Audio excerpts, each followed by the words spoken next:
The meadow lay hushed beneath a pale October sun.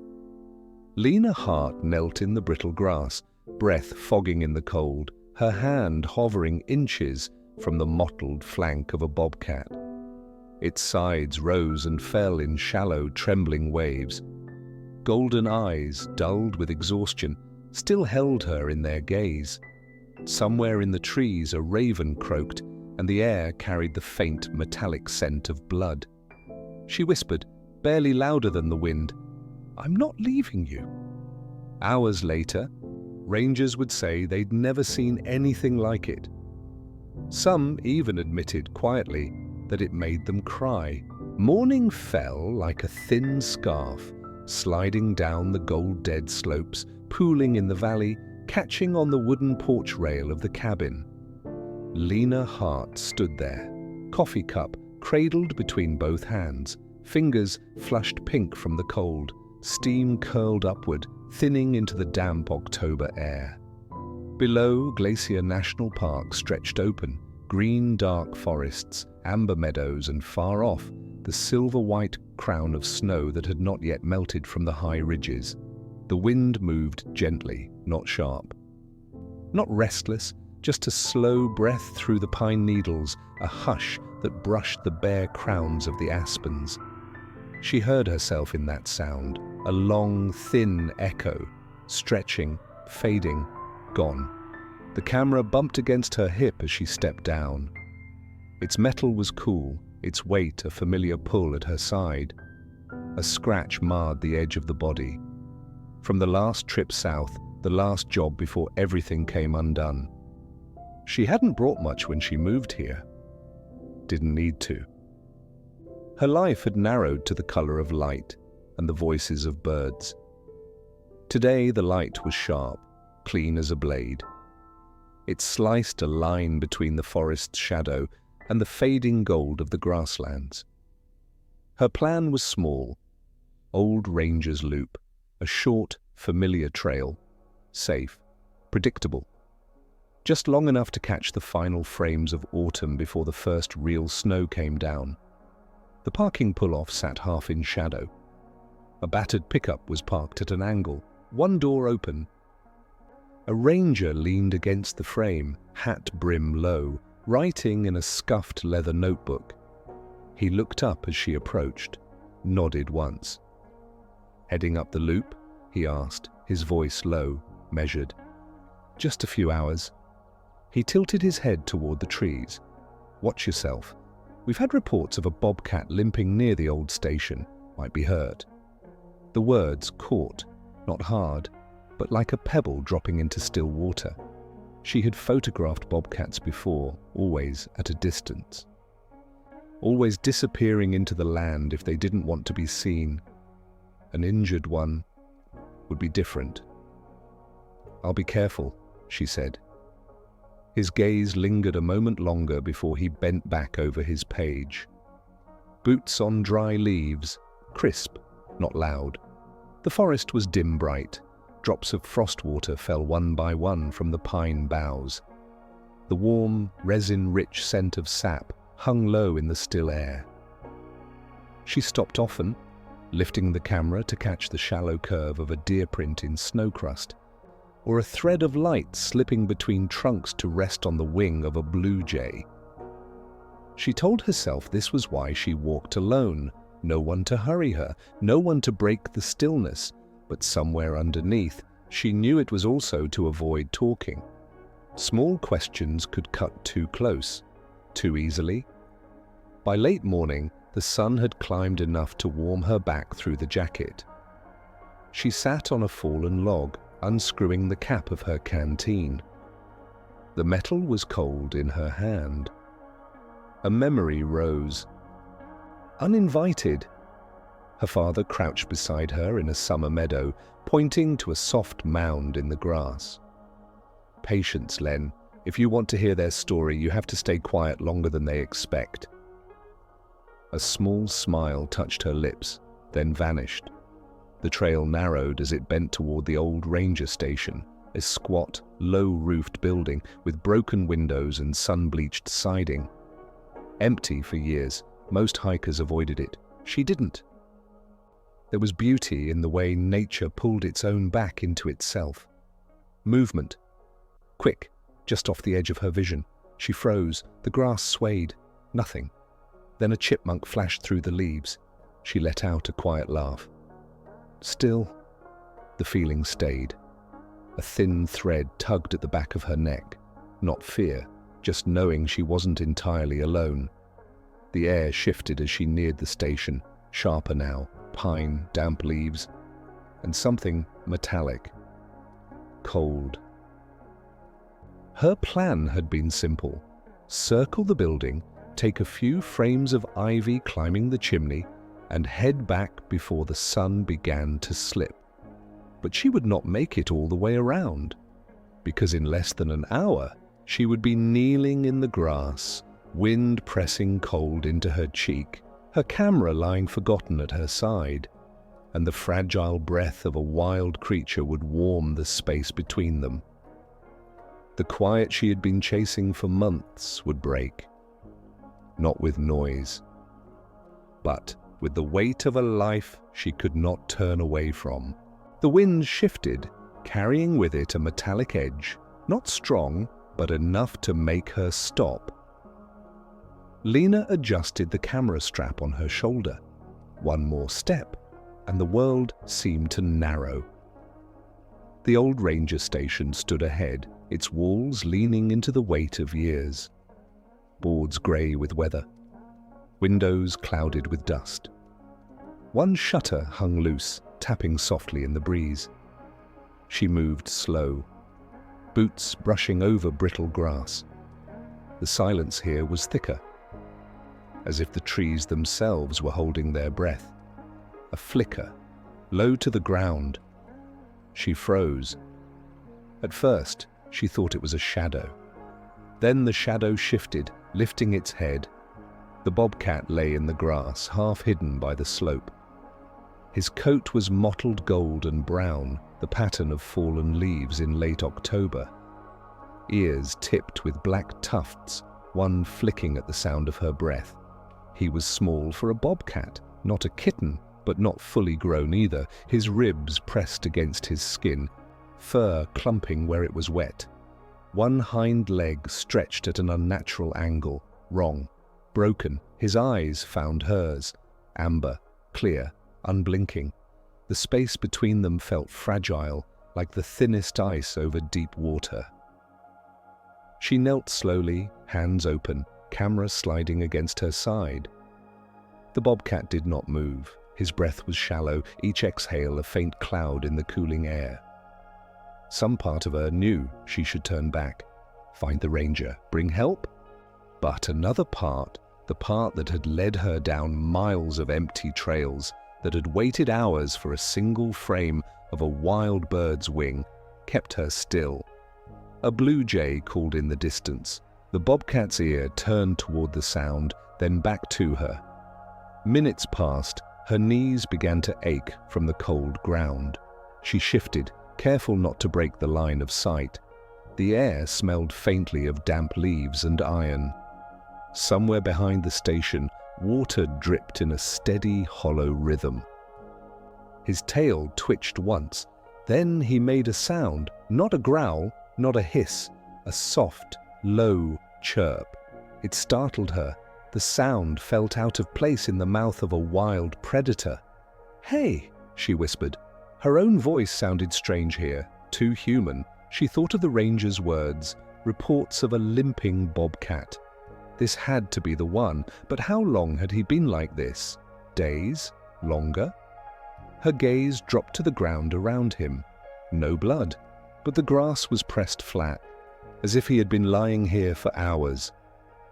The station wall cast a long shadow over his body. Soon the cold would deepen. She knew what that could mean for an animal this weak. Her chest tightened. She could not carry him, could not make him trust her enough to move. Yet leaving him here felt like stepping away from something she would never find again. A branch cracked somewhere in the trees. The bobcat's head turned sharply, eyes locking on the sound. Then, Another movement.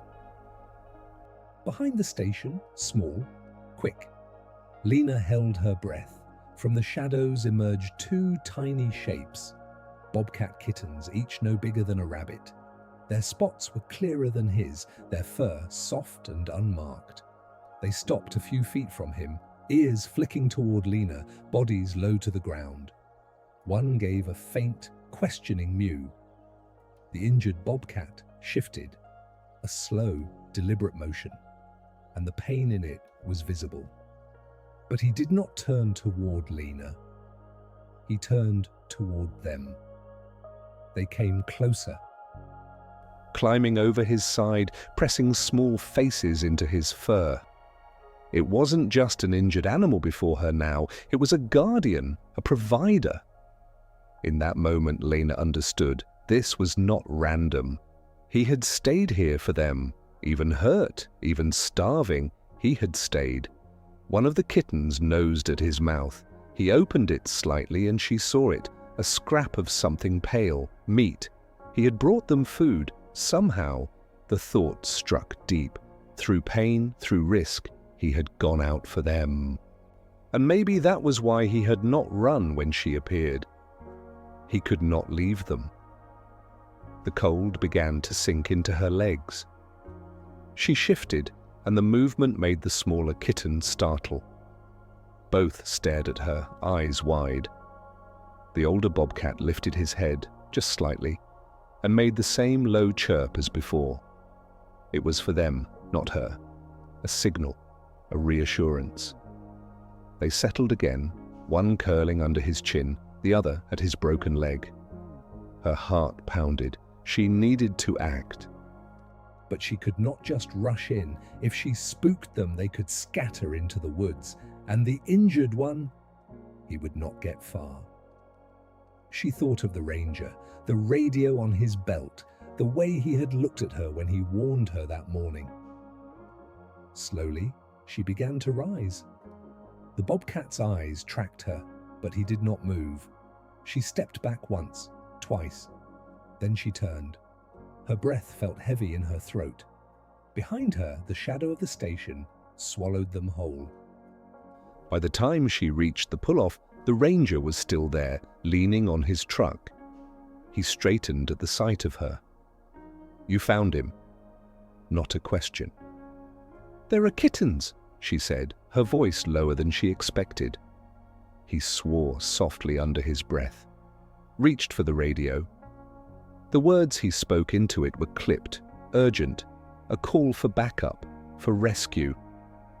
Lena leaned against the truck, hands cold despite her gloves. She looked back toward the trailhead. Somewhere beyond the trees, 3 lives waited. One was fading fast, and for reasons she couldn't name, it felt as if those lives had already reached out and tangled themselves into hers. Snow began to fall before they reached him. Not a storm. Just a quiet sift of white that caught in the folds of her jacket, that clung to the ranger's hat brim before melting. The rescue team moved in a careful half-circle around the station.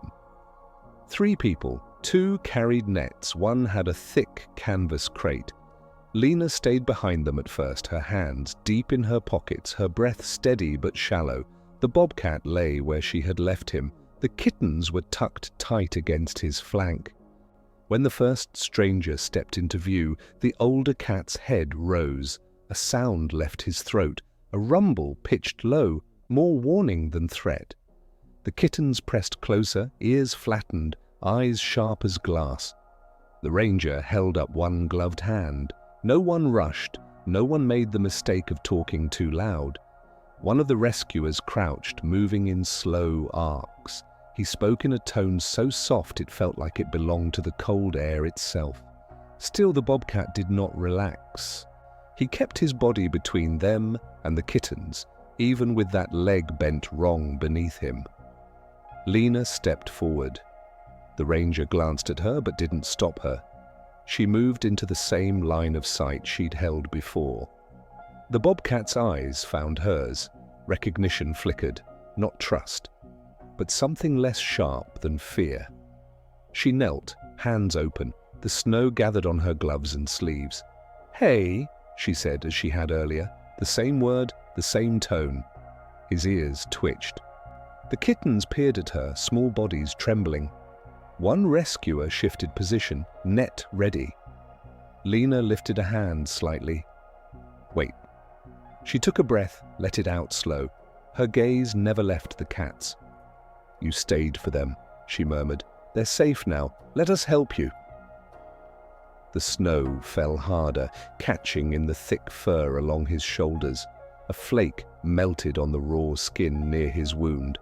The muscles along his back eased, barely, but enough. The ranger gave the smallest nod. The man with the net moved closer, each step placed without sound. The kittens startled, but the older cat didn't lunge. His head stayed low, eyes still on Lena. Then the net fell, a quick drop, a clean catch. The bobcat thrashed once. The sound he made was pain and defiance together, but the ranger's voice came in low, and the hands that held him were firm, sure, measured. The kittens bolted under the station porch. The second rescuer followed, body low, hands reaching into the dark. Lena moved to help, but the ranger stopped her with a glance. They needed one calm voice on the other side, so she stayed with him. The net loosened. He was eased into the crate, a heavy, awkward movement. Each shift drew another sound from him, and each one pressed against her chest like a stone. When the latch clicked shut, the sound rang louder than it should have. Snow swirled between them. His eyes met hers through the bars. Amber still sharp, but holding that same thread she had seen before. Something that might not be trust, but wasn't the absence of it either. The kittens were caught moments later, small wriggling bundles wrapped in thick towels. Their eyes were wide, but they made no sound. The hike back felt longer than the way in. The ranger carried the crate with another rescuer. The kittens rode in the arms of the third. Lena walked just behind, watching the sway of the crate, the steady plume of breath from the animal inside. She spoke once, soft enough that only the bobcat might hear. "You did your part, now let us do ours." At the truck, the crate was slid into the covered bed. The kittens went into a second carrier. The ranger double-checked the latches himself. Lena stood there, snow dampening her hair, boots heavy with mud. "Will he make it?" she asked. The ranger didn't answer right away. He looked toward the dark tree line, then back at her. "If we can get him warm, get the leg set, if he lets us." The ride to the wildlife center was silent. The ranger drove. The crate rattled once in the back, then stilled. Lena kept her hands in her lap, fingers pressed together. She watched the snow blur the windshield, the grey outline of mountains fading into white. She thought of the moment in the grass, the way his gaze had held hers, not yielding, but not pushing her away either. Some things were not about taming. Some bonds didn't need ownership to be real. At the center, bright lights spilled from the open door. Warm air rushed out to meet the cold. The crate was carried inside. The kittens disappeared into a back room, their small shapes cradled by gloved hands. Lena followed the ranger to the examination area. The bobcat was eased onto a padded table. A vet leaned in, eyes narrowing at the leg. "Compound fracture," she said. "Older injury, will need to sedate. Might have to pin it." Lena stayed near the wall, out of the way, but the bobcat's gaze kept finding her in the moments between touch and light. Even as the sedative took hold, his eyes stayed open, slower now, but still watching. "You're not alone," she said quietly. Whether he heard it or not didn't matter. When they led her out, the snow had stopped. The air was still.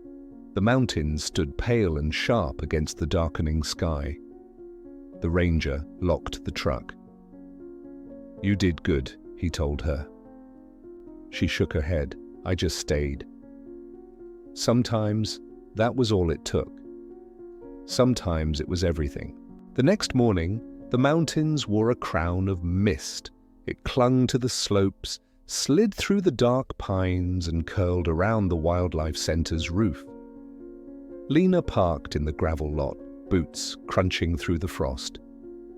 The air held the quiet before snow. Not the flurry from yesterday, but the deep kind that stayed. Inside, the scent of antiseptic and cedar shavings wrapped the hall. Voices murmured from behind closed doors. Somewhere, a phone rang once, then stopped. She found the ranger leaning against the reception desk. His hat rested on the counter, a damp line circling the brim. "How is he?" she asked. "They pinned the leg," he said. "Fracture was bad, but he made it through the night." Her shoulders loosened. She didn't realize until then how tight they'd been drawn. He led her to the recovery wing. The room was warmer here, light falling in soft squares from a high window. The bobcat lay in a large kennel, the bars wide enough to see his shape. A bandage wrapped his hind leg, white against the mottled gold and brown of his coat. His head was up, eyes clear, watching. She stepped closer. His gaze shifted, a flicker, then steady. The ranger spoke behind her. "He's stable, but once he's strong enough, we'll have to move him." The words landed like a stone in still water. She turned. "Move him where?" "Sanctuary in Wyoming. They've got the space, the facilities. Best chance for him to heal fully without risk of territory fights." Wyoming. Hundreds of miles. She looked back at the bobcat. He hadn't moved, but something in his stillness felt different. The ranger's voice softened. "You've been here from the start. Thought you should know before the transport." The days that followed were slow, but each one edged him farther from the line he'd been on. The swelling in his leg eased, his appetite returned. First, small pieces of rabbit, then larger meals. She came every morning. Sometimes she spoke, sometimes not. Often she just sat, her chair angled, so he could see her without feeling cornered. The kittens had their own enclosure down the hall. She visited them too, but their play was wild and bright, and she felt like an intruder in it. With him, it was different, quieter, measured. On the fourth morning, she found him standing for the first time. Weight light on the mended leg, but standing. He took 2 steps toward the front of the kennel. Stopped. The bandaged paw pressed against the floor with careful intent.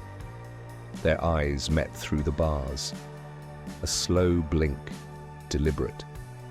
It was the smallest thing, and it rooted her to the spot. The transport was set for Friday. They told her he'd travel in a reinforced crate, accompanied by 2 staff. The kittens would go later, once they were old enough. That morning, she lingered longer than usual. She traced the grain in the wood of the doorframe, counted his breaths, memorized the particular gold of his eyes in this light. When she stood to leave, he shifted forward, close enough that his whiskers touched the bars. She didn't reach in. Rules were rules. But she bent slightly, close enough to feel the heat of his breath. "Safe roads," she whispered. Friday came wrapped in heavy clouds. Snow began before dawn, thick flakes tumbling from a sky without edges. The staff worked in a quiet rhythm, blankets folded, latches checked.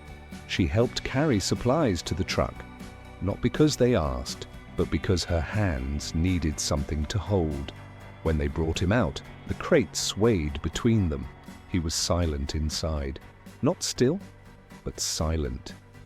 They slid the crate into the truck bed, secured it with straps, covered it against the snow. She stood at the edge of the lot, boots sinking into the thin layer already laid down. One of the staff climbed into the passenger seat. The other started the engine. Diesel grumbled against the cold.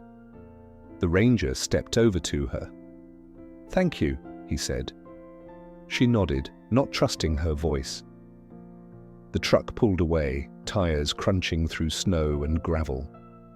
She watched until the red tail lights blurred into the white. The lot felt too large after they were gone. The sound of the engine faded, leaving only the steady hush of falling snow. She stood there until her coat held a thin layer of white, until her toes went numb. Only then did she turn back toward her car, the world quieter now in a way that didn't comfort. Spring came to the valley in slow, uneven breaths. Snowmelt traced silver lines through the meadow, swelling the creek until it sang louder than the wind. Aspen buds split to green. The air carried the damp sweetness of thawed earth. Lena walked the trail alone, her boots pressed into soft soil, leaving prints that filled faintly with water. In her pack was the camera she hadn't used since winter. Its weight felt strange on her shoulders, like something she was relearning to carry. It had been months since the truck carried him away, weeks since the last update from the ranger. He was healing. The pins had come out. His stride was almost even, and then silence. Not the worrying kind, just the kind that belonged to a wild thing returning to its own timeline. She reached the clearing near the old station. The building still sagged, its boards a shade grayer than before.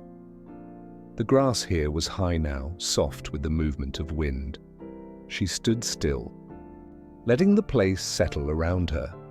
It felt strange to be here without the tight pull in her chest she'd carried that day. Somewhere up the slope, a branch cracked. She turned toward the sound. Nothing, only the layered greens of early summer. She lifted the camera, focused on a ridgeline where the light caught a tangle of fallen logs. Through the glass, the world narrowed, sharp edges, clear colors, movement, a shape slipped between shadows, broad head, tufted ears, short tail. Her breath caught. She lowered the camera. He stepped into the clearing as if the air itself made space for him. The limp was faint, but it was there. A hitch in the smooth rhythm of his gait. He stopped a dozen paces away. The wind came from him to her, bringing the dry scent of sun-warmed fir and pine. Amber eyes found her. They held steady. She felt the same quiet ledger open between them that had balanced pain and stillness that first day. They stayed like that for a long moment. The creek murmured. A raven passed overhead, its shadow stretching between them and gone again. She didn't move closer. Neither did he. But then a small figure darted out from the brush behind him. Then another. Kittens, no longer small enough to fit in two hands. Their coats were dense with healthy fur, spots bright, eyes curious and unafraid. They circled him, crossed in front, turned toward her with open, unblinking stares. He looked at them, then back at her. And in that space, she felt the whole arc of it. The injury, the cold, the risk, the distance, the return. She crouched slowly, as she had the first time. Her knees sank into damp grass. The kittens came no closer, but they didn't run. He flicked an ear, the smallest shift of weight.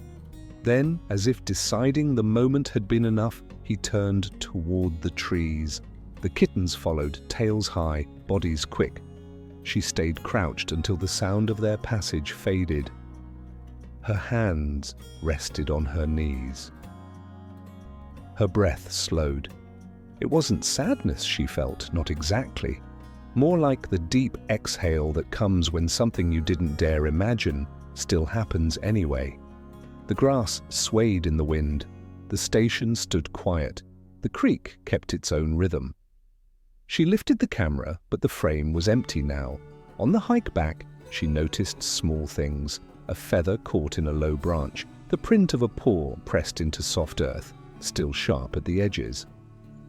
the kind of details she might have missed before she learned how long waiting could take. By the time she reached her car, the sun was low, turning the sky a pale gold. She set the camera in the passenger seat, but didn't start the engine right away. In the stillness, she thought of the look in his eyes. Not wild enough to be fear, not soft enough to be trust, but something that lived between the two. A space that belonged entirely to him. She smiled just once, before turning the key and letting the road carry her away. A week later, the first frost of autumn arrived early. It laced the grass in silver, hung crystal threads between the porch rails of the cabin. Lena sat on the steps with her coffee, watching the sun lift over the far ridge. Its light touched the frost and made it burn gold just for a moment before melting back into ordinary day. The valley was quiet. Not the kind of quiet that pressed on your chest, but the kind that left space. She thought of the clearing by the old station. The bobcat standing there, the kittens circling him like satellites that knew exactly what they belonged to. Her camera rested beside her on the step. She hadn't taken it out since that day. Not because she didn't want to, but because some moments didn't need a lens between you and them. In the weeks since, she had found their tracks twice along the trail. Light prints crossing the soft mud after rain. Sometimes 3 together, sometimes only 2, as if the third had stepped in exactly the same place as the first. She didn't follow them, didn't need to. Knowing they were there was enough. The ranger stopped by one evening, truck door slamming gently in the dusk. They sat on the porch, mugs steaming in their hands, watching the last light drain from the sky. He didn't ask if she'd seen them again, didn't need to. Instead, he told her about the sanctuary's report, how they'd almost kept him, how close the call had been, how strong he'd gotten in those last weeks before release. They don't all make it back, he said. But this one was stubborn. She smiled. I could have told you that. As night pulled in, they listened to the forest, the high call of a nightbird, the slow hush of wind over pine. Somewhere far off, a short, sharp cry rose, then faded. It could have been a fox, or not. She didn't say it aloud, but she liked the idea that he was still out there, teaching those kits where to move, what to watch, how to last the winter. When the ranger left, she stood for a while under the stars. Cold air pressed against her cheeks. Above, the sky was scattered with light that had traveled longer than any of them would live. She thought about time, how some bonds are built in years and others in hours that stretch until they feel just as long. Back inside, she set her camera on the table. Tomorrow, she'd take it out again. Not to chase them, but to keep herself open for whatever might appear in the frame. In the morning, the frost would come again, the sun would burn it away, the creek would keep running, whether she walked beside it or not. But somewhere in the wild reach of the valley, a bobcat with a faint limp would step carefully through the grass, 2 shadows trailing close behind. And maybe, for a moment, he would pause. Not because he saw her, but because some part of him still remembered the still figure in the grass that day, the one who did not turn away. If this story touched your heart, stay close. Here on Paw Prints and Stories, we believe some bonds never end.